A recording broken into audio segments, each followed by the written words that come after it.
so stupid. Dive in the bushes or...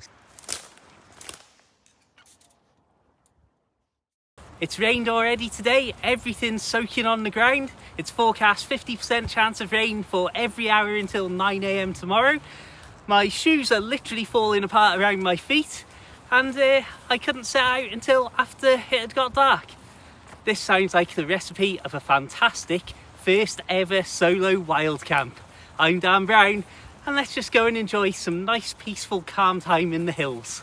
My backpack for the trip was around 8 kilograms. I packed everything on the inside rather than having the camping rolls on the outside like I normally would, just to be a little bit more low-key and stealthy. I have actually got a backup battery to recharge my head torch and my phone and stuff. However, I'm going to keep my head torch on relatively low settings for most of the time up to the camping spot, because I don't want to end up pitching the tent without the ability to really power up the light if I need to. The last thing we need is a wonky tent at 3 AM. Absolutely love this under the old railway here. Ooh, the spooky woods. When I was in the woods initially, I filmed a few of these little bits talking about how heavy the bag was and how keen I was to have something to eat because I'd set out without having anything for my tea. However, I hadn't at this point anticipated how big a part of this video the woods would become.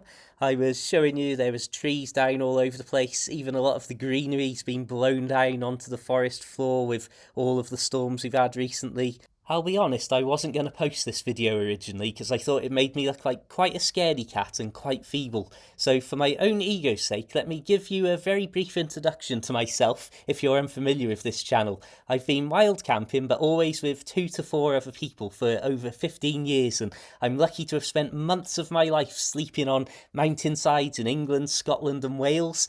Also, I'm not too bothered by getting really cold, getting absolutely soaked, wading through rivers and all that sort of stuff, so I'm not quite as frail as I may appear. And also, I've spent most of my adult life living on canal boats, but I'll let you check out my other videos for that. So I've been walking for about an hour at this point, and it really is amazing the difference that the backpack has made. And also the fact I'm using much dimmer light is starting to make me think I'm sure I can hear stuff and see little flashes and that. I'm sure I can't, but I can't be sure in here where I need to be. So yeah, quick backpack rest, and then we're going to get, in fact I might get the stove out now, find a spot on the way ahead. At this point I thought I would see if I could find a nice big flat stone or somewhere safe that I could set up my stove and make myself some pasta, pesto and cheese, and also lose a bit of weight from my backpack while doing so. And so I thought, yeah, put the torch onto full beam and get some visually interesting spooky woodland footage. And well, did I get some spooky footage. Dim lights only now. I was just shining the torch around on full beam, showing like the woods to the camera. Some car somewhere on a road up there stopped, and I swear a torch shone into the trees, obviously from well above my head, but it's just spooked me a bit. Oh man, my heart is going. I swear the car that I just mentioned pulled up and somebody has got out. I don't know if it's just coincidence. I'm trying to tell myself that, but I am really, oh my goodness me. I know. This isn't fun, this. I am so stupid. I am the stupidest person I don't know if you can see that they are literally scanning up and down. They are literally... Can you see this on the ground? They're literally looking straight at me. I know.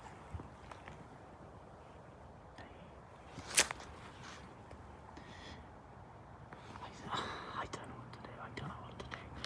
I'm literally crouched. I'm sat on the ground. Right, put the camera off.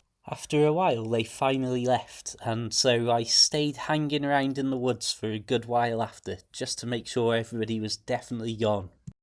I'm about 90% certain they drove in that direction. I decided to proceed along the road on my intended route to escape into the hills as quick as possible, but use my red light so that I was far less visible at a distance. And I'll be honest, at this point, I've got that horrible adrenaline sensation in my chest, and I've got loads of video recorded from this section, but I'm just constantly talking, I think, trying to reassure myself and make myself feel better and calmer. So, of course, when I get to the hills, we've got really bad weather starting to roll in, proper thick fog coming in and blowing through in patches. Obviously, the last place you want low visibility is near any cliff tops. So in the end, I was like, right, I just need something to eat. I'm so hungry. I've been on my feet all day.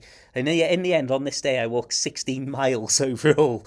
So I found a nice little sheltered area, and the weather started to hold off and ease up a bit. So it was that, worn out and worried, I took a moment to just gather myself, get a grip, and generally calm down and think sensibly about what my plan for the rest of the night and the morning was going to be. In typical fashion, every time I've used the ferro rod to light the Trangia stove, it's worked perfectly, up until this moment where I thought it'd look really cool on camera. Luckily, I took some matches and cheated. Well, it's not cheating if it works. So the important thing is, I got my pasta going, and this was an absolutely beautiful, calm, just every bit the camping out in the wild sort of experience you should have. And what I decided to do was wait and see how the weather was once I'd finished eating and had a little break afterwards for 5 to 10 minutes. If it was really foggy, I would not continue on to my intended campsite, and I would stay where I was in this little sheltered area and then get up really early in the morning, because this would be way too exposed. It's unlikely in the weather conditions we had that there'd be anybody else around up and early, but I didn't want to be the idiot sat in a tent while the world had woken up and was all walking by and gawping in at me going, "Oh, what's the time? It's midday already." So anyway, I had this absolutely beautiful, perfect, peaceful moment in the absolute darkness. A little bit of pesto, a little bit of cheese, and life, my friends, was all good for this moment. Look at that, lovely stuff. As I'm eating, you may notice I become preoccupied with something on my left hand side, and what was happening was originally the sound of quad bikes or dirt bikes, then a car alarm going off, possibly on one of the back lanes or the obscure car parks out in this area, and then at one point I definitely heard at least one man shouting loudly. Now this was really distant, don't get me wrong, however I was already in a heightened state of alert and obsession that somebody was following me at this point, and I know that there'd been some issues and some characters hanging around, maybe doing things they shouldn't be in the area recently, and so that put me on edge to say the least. So there's no way, given that this is the mist and the fog conditions, there's no way I'm going to make it to where I wanted to pitch up. Okay, so the wind's really got up, the temperature's absolutely dropped, and I'm rapidly packing my stuff up. I'm definitely going to bail. Let's go and rethink this, and then I will do my first ever solo camp in the next few days, hopefully. Whew. So, with very changeable and worsening weather conditions and my inability to calm my mind fully, especially after hearing the quad bikes, that did give me a slight concern that somebody could come up there on the hilltop with ease and see me lit up like an easy target all alone on a stormy hilltop. And so, yeah, I thought, if this isn't going to be fun, I don't want to just be lying awake in fear on my own on a hilltop for 7 hours. And like you say, just a little bit too much of a public place. Right, I'm really sorry to be bailing on this. As you can imagine, I've gone to all this effort and I didn't want to do this. I've got probably 6 to 7 miles to walk back. What's happened in the last sort of 20 minutes, I've heard voices, thought I heard quad bikes or dirt bikes, something like that. Heard a shout. I thought perhaps I didn't hear the shout at first, but I've just been hearing a car alarm go off in the distance, and I'm just wondering if there is any mischief afoot, because I saw a thing on Facebook about there being some trouble going around the area, and if people are parked up on the back lanes and stuff, I don't know, but I don't want to be out here potentially in the middle of that either. So I'm going to see what happens. I'm just going to walk and walk and walk.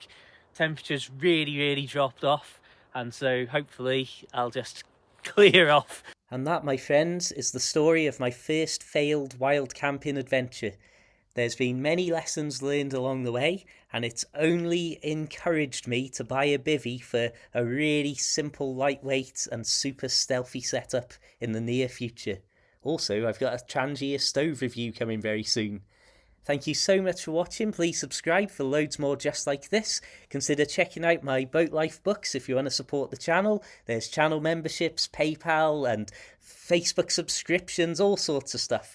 I'd like to thank my recent super likers, PayPal supporters, members and subscribers: A. Sanford, T. Seymour, The Yacht Captain, Fufarito, David D and Kaz G. Thank you so much for everything. Keep it tent worthy, keep it interesting, and of course, my friends, farewell.